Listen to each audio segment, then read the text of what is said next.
E quando pensavam que ele vinha, porque o povo estava sofrendo com as leis religiosas, da própria cultura deles, ele disse: eu não vim revogar a lei, eu vim dar a lei pleno cumprimento. A gente encontra isso em Mateus capítulo 5, versículo 17. Eu não vim revogar a lei. Então quem pensou que ele ia mudar as estruturas da lei, disse: não, eu vim para cumprir a lei. E como cumprir a lei dos homens e fazer a vontade de Deus? Olha, Jesus era tão exato no cumprimento da lei, que quando Pedro deu aquela mancada dizendo que interrogaram Pedro assim: você e o seu mestre pagam impostos? O seu mestre paga imposto? O Pedro, em vez de ficar com a boca fechada, né, ou responder qualquer outra coisa, disse: não, ele paga imposto. Só que Jesus não pagava imposto, porque Jesus não tinha onde, como é que ele diz no Evangelho de São Lucas? Onde reclinar a cabeça. Ele ia pagar imposto o quê? Jesus não trabalhava, porque depois dos seus 25, 26 anos, ele começou a se dedicar à missão. Ele se consagrou, ele deixou sua mãe, ele deixou seu pai, ele deixou sua casa e saiu peregrino pela rua, para viver unicamente para cumprir o propósito do Pai a respeito de sua vida. Mas aí o Pedro chegou para ele: não, Senhor, me encontraram lá na rua lá e me perguntaram se o Senhor paga imposto. Eu falei que o Senhor paga, e agora? Colocou Jesus numa cidade, né? Aí Jesus falou para ele: então vai lá, você vai pescar. Olha só, você sabe fazer isso, hein? Você vai jogar um assalto, você vai pescar de rede, vai pescar de anzol. Você vai pegar só o necessário. Você não vai ter mais aquela pesca maravilhosa que um dia nós fizemos juntos, mas você vai pegar um peixe. E dentro desse único peixe, acredite, tem uma moeda. Essa moeda pagará o imposto comigo, com você.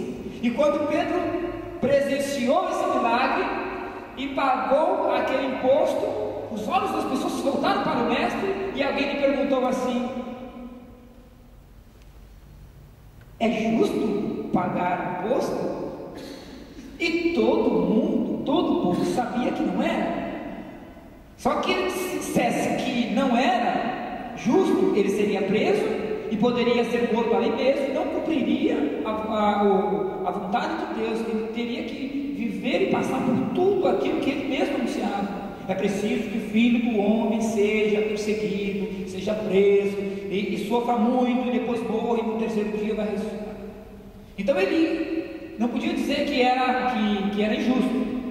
E se ele dissesse que era justo pagar o imposto, aí a revolta seria do povo contra ele, e ele poderia ter o mesmo fim, porque era um povo de uma cultura bárbara, se eu posso usar essa palavra, que matar as pessoas por erros mínimos que contrariassem as leis e os interesses era coisa muito banal, muito comum. Era pior do que nos dias de hoje, com essa violência que a gente tem no trânsito, onde as pessoas tiram a vida um do outro por coisas banais. Mas naquele tempo era dentro da lei, muitas vezes, que se eliminavam as pessoas no meio da rua, apedrejadas, queimadas, crucificadas. Então, o que responder àquela indagação perniciosa, venenosa? Então Jesus pega aquela moeda e diz: olha, que vocês veem a imagem de quem está aqui, né? Aí todo mundo fala: é a imagem de César. Então ele diz: então dê a César o que é, e a Deus o que é de Deus. Olha só, nós já sabemos o que é de César. É o que é material, são os valores materiais momentâneos que o temos hoje, amanhã não temos. Então esses valores pertencem ao mundo, a esse mundo que passa, a esse mundo que Deus nos deu para a nossa felicidade, mas que não pode ocupar o lugar dele na nossa vida. Sabemos o que é de César, tudo aquilo que recebemos de Deus, que são as coisas que enriquecem a nossa vida do ponto de vista humano e material. Agora, o que é de Deus na minha vida? Você saberia me dizer? O que pertence a Deus por direito na sua vida? O que é que você daria a Deus se Ele te fizesse te desse essa questão? A sua alma, muito bem. exatamente dar a alma, dar a vida, dar a essência do nosso ser a Deus, porque nós pertencemos a Deus. O que nós acabamos de dizer? Jesus é o Senhor da minha vida. Então, se Jesus é o Senhor da minha vida tem que se prestar a Jesus, tem que ser dele. E aí está a dificuldade. Quando a nossa vida é consagrada aos bens que possuímos, ou aos sonhos que nós temos, aí Deus já não tem o espaço que Ele deveria ter em nós. E mesmo sendo o Senhor da vida de todo o ser humano, Jesus não violenta a nossa vontade.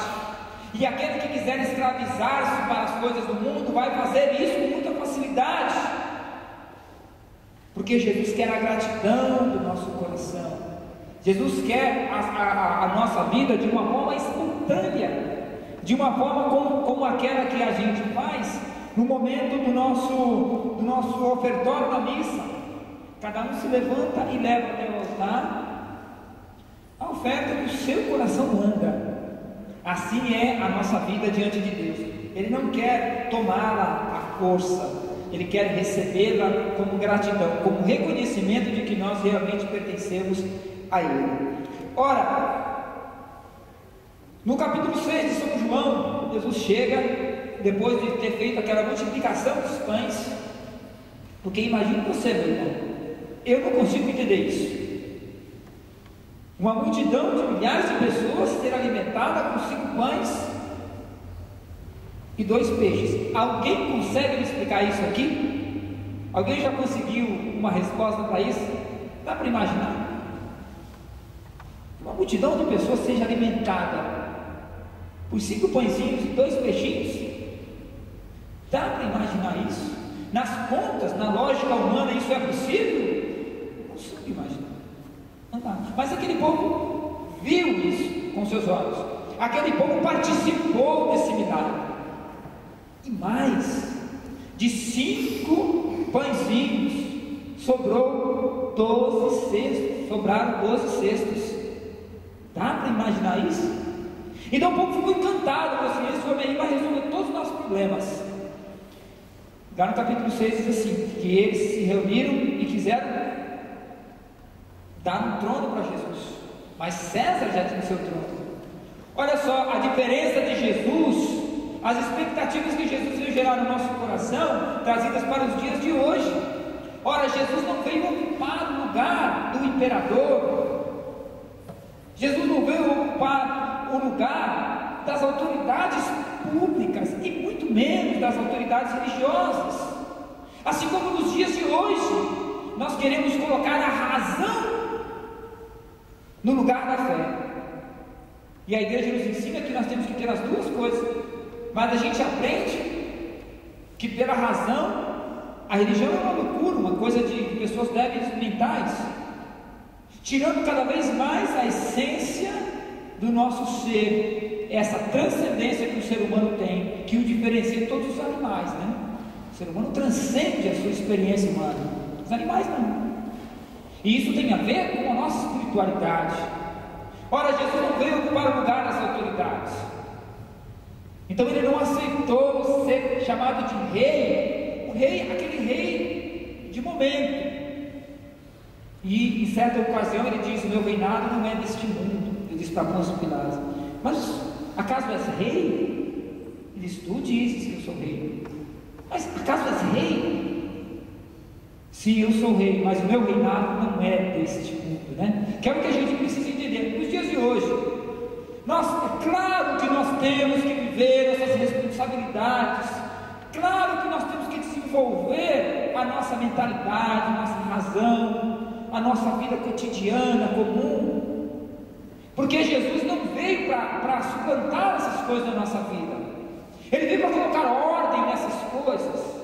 Agora, se nós não tivermos Jesus no coração, na prática da vida, como que essas coisas poderão ser vividas intensamente? É Ele que nos faz usufruir e administrar os próprios bens que Ele nos concedeu. Portanto, nossas autoridades sempre terão o seu lugar, sempre terão o seu valor, e pelo próprio Deus, como diz o capítulo 13 de Romanos, foram essas autoridades instituídas pelo próprio Deus, para que fossem para nós, e sobretudo para os menores, uma voz e uma vez no mundo, não para si mesmas. Não existe autoridade legítima que seja para si mesma.